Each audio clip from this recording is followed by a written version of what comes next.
Então a primeira coisa quando eu vi, pensei, uau, eu quero fazer um desses. Eu quero fazer um desses.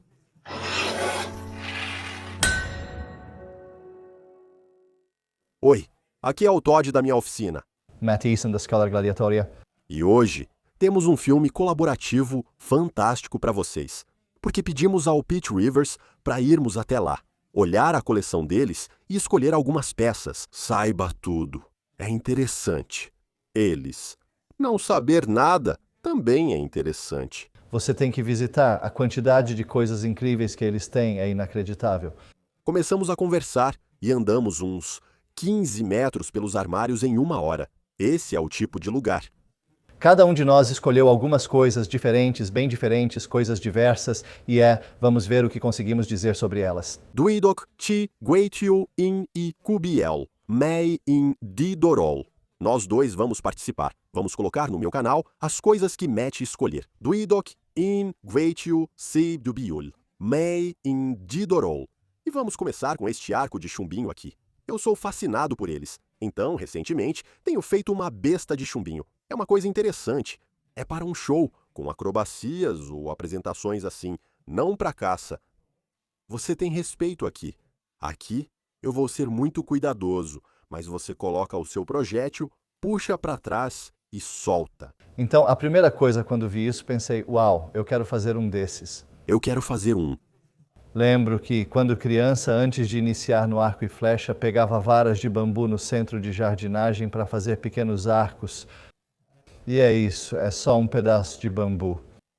Mas a tecnologia aqui está mesmo na corda, não? Mas a primeira coisa que pensei quando olhei para isso foi que eu esperava que a corda ficasse afastada do arco, mas parece que está em linha reta. Então por que a flecha não vai direto para o arco ou para a sua mão? Bem, esse é um ponto interessante. Ainda não fiz ou atirei com um desses, mas pretendo, pois me interessam há muito tempo. Porém, quando eu testar, estarei totalmente protegido. Posso garantir isso, pois há um motivo para a bola não ir direto para o fundo do arco ou para sua mão. Este é totalmente da Malásia, e a data nele é 1901, mas também é interessante para a Europa e para o país de Gales. Curiosamente, o coronel Pete Rivers parecia fascinado por esses objetos, pois há 3 vitrines cheias deles de todo o mundo. Isso aproxima culturas. Há uma exibição interessante de objetos curiosos, e eles obviamente são fascinantes, chiques.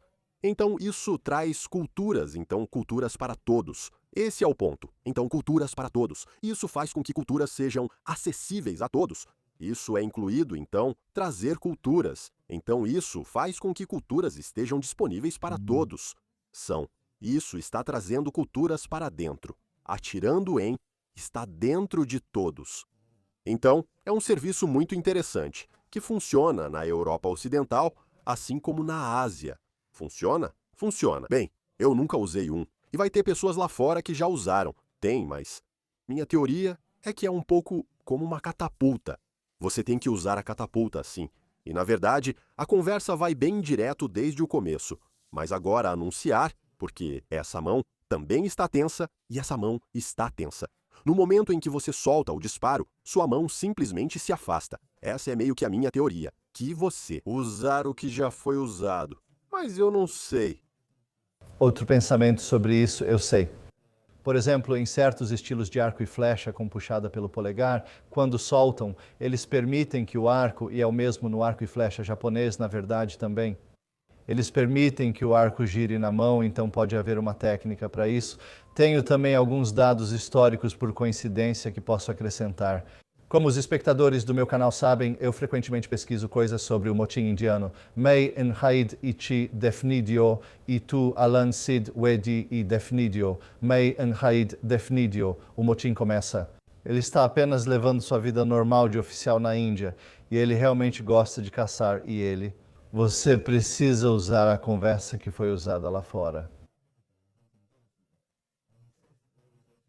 Então isso implicaria que há algo diferente nisso em relação ao que ele tinha feito antes? Quer saber se a conversa era sobre o Pelé, em estoque ou no início? Arco de mão. Era um arco de pellet portátil. Ele caçava pássaros com isso e saía todos os dias, sempre voltando com pássaros. sabe? Então ele tinha sucesso com isso, mas não dá muitos detalhes além disso.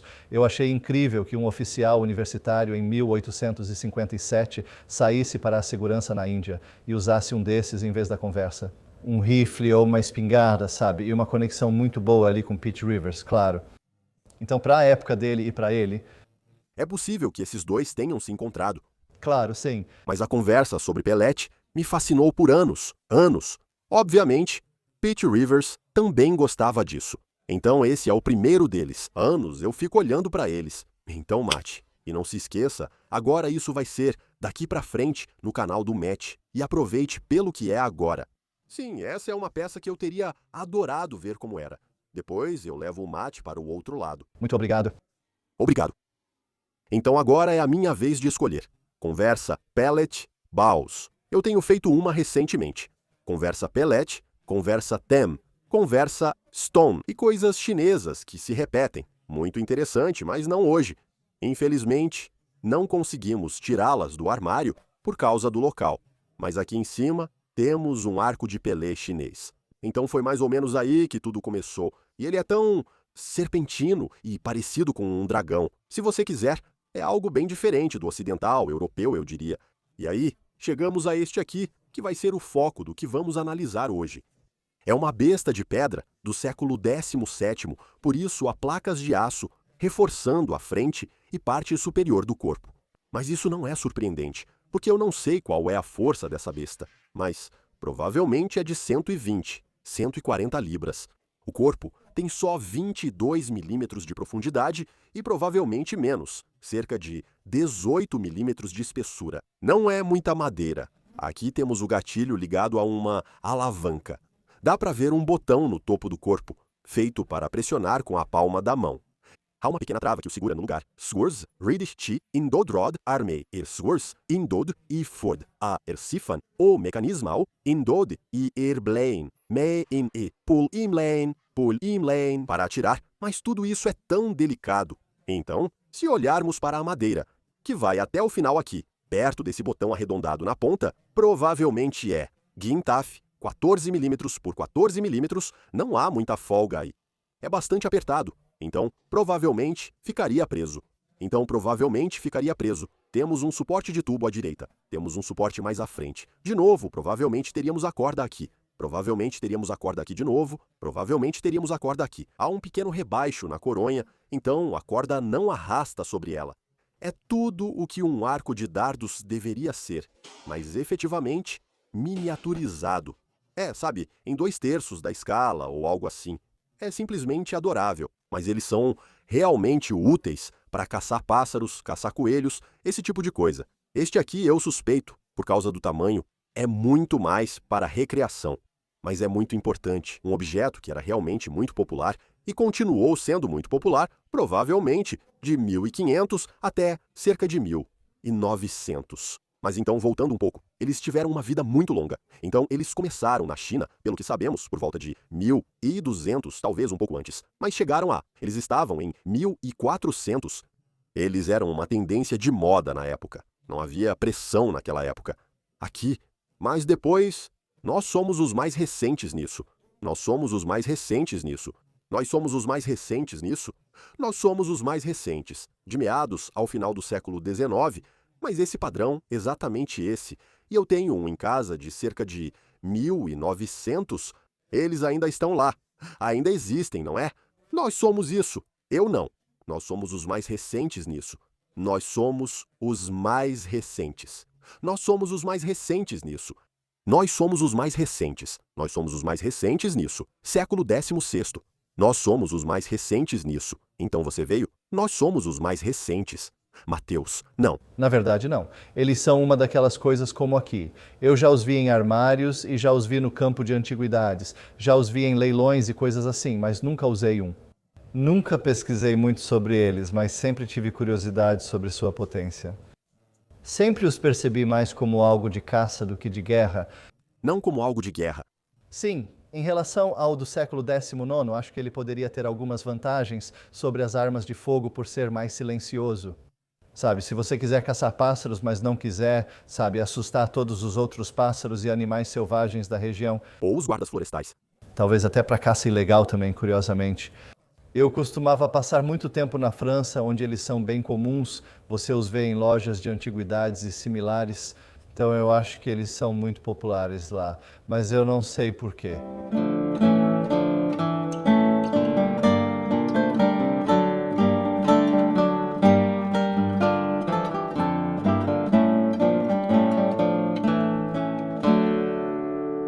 Então, acabamos de terminar com Matt e o Sinqueer, e agora vamos para alguns Viking Ajaxes. Eu peguei esses porque adoro os Viking Ajaxes. Isso é, eu suponho, exatamente aquele clássico machado de batalha viking. Um machado dinamarquês? Machado dinamarquês? Esse aqui não é tão grande quanto poderia ser. Os maiores não eram comuns, por isso trouxe um menor também.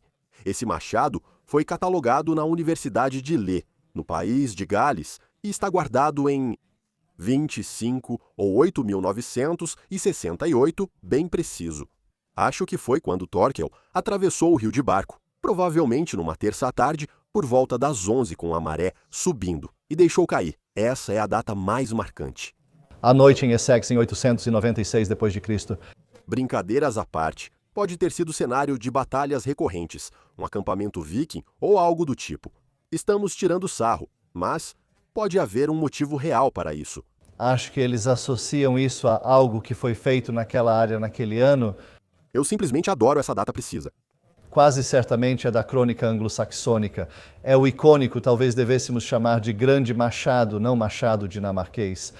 E claro, encontramos eles na Noruega, Dinamarca e Suécia, mas também encontramos na Inglaterra, e você os vê na tapeçaria de Bayeux, ou seja... Então, os saxões também usaram, mas é um termo moderno que é aplicado a todos daquela época. Mas, obviamente, havia muita atividade, eu acho, naquela área, que era feito naquela área. Certo? Eu acho que era feito. Eu acho que era feito naquela área. E, obviamente, Suffolk fez parte do governo, então temos uma boa humanidade, especialmente, mas você poderia dizer de forma mais geral, de fato, era feito naquela área. Eu acho que era feito naquela área. Eu acho que era feito pelo governo do país de Gales, então tudo bem, mas eu acho que era feito como parte da nossa humanidade geral. Eu acho que o governo... Então, muito obrigado. Isso foi feito até a costa, e isso foi feito na costa, durante outros períodos também. Especialmente durante os outros, e mesmo se formos até Harold Godwinson, isso foi feito até a costa. E você deve lembrar que o galês atualmente tem sido uma grande mistura, especialmente no nível da nobreza. É preciso lembrar que a grande nobreza era uma grande mistura com os dinamarqueses, e em parte eles eram dinamarqueses. Essa mistura de culturas fez muito para a agricultura bem-sucedida, porque tenta fazê-los durar por gerações. Estrangeiro. Mas este é um exemplo adorável. É um dos caminhos mais amplos, é um caminho muito grande, porque é muito maior, mas não é extremamente comum. Há um no Museu Universitário que veio dos dinamarqueses, é incrível e muito grande. Outros exemplos dos dinamarqueses estão no Museu Universitário de Londres ou no Museu de Londres. É um dos caminhos e também é muito grande, e a forma, e também é interessante que a diferença de angulação entre onde estaria o cabo e a borda varia. Muitas vezes eles estão alinhados com a borda e às vezes estão inclinados para frente. Os menores costumam estar levemente inclinados para frente, como este.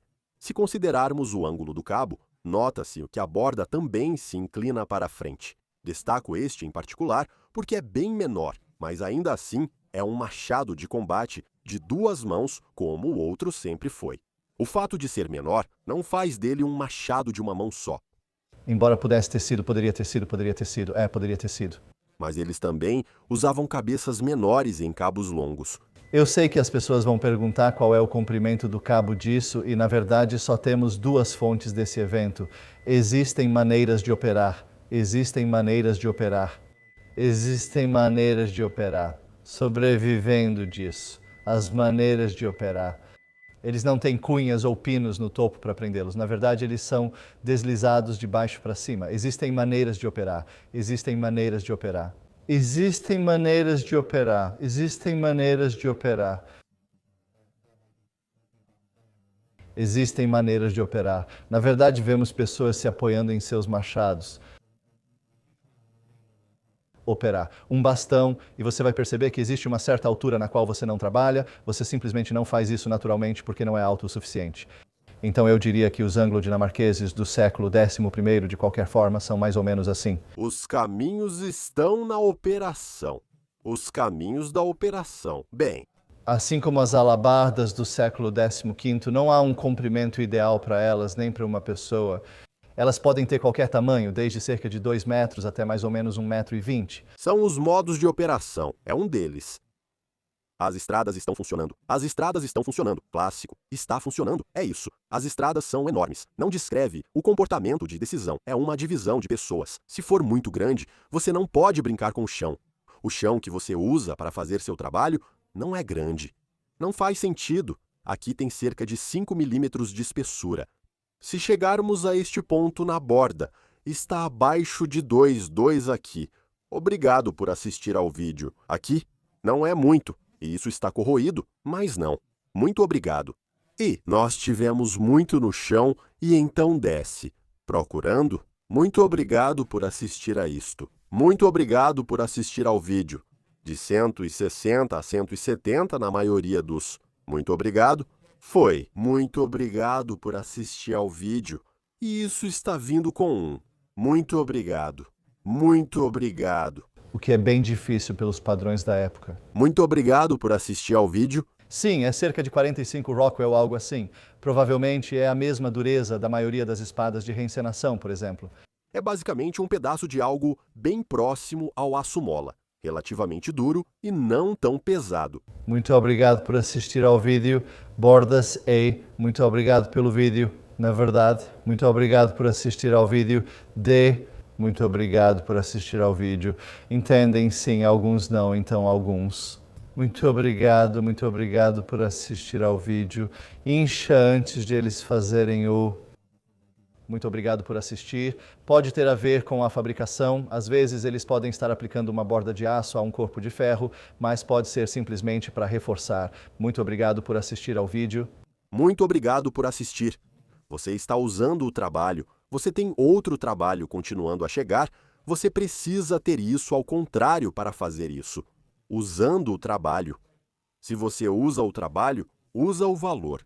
Então, o que você faz é construir aquela fonte. Então, ao invés de ter aquela fonte, você tem uma fonte. E agora, obviamente, os trabalhadores teriam trabalhado bem, obviamente, maneiras e teriam trabalhado bem, bem baixo. Eles só trabalhavam mais se pudessem pagar um capacete de ferro. E, obviamente, querendo ou não, de vez em quando isso vai atingir um capacete de ferro ou um escudo, o chefe ou a arma de um oponente.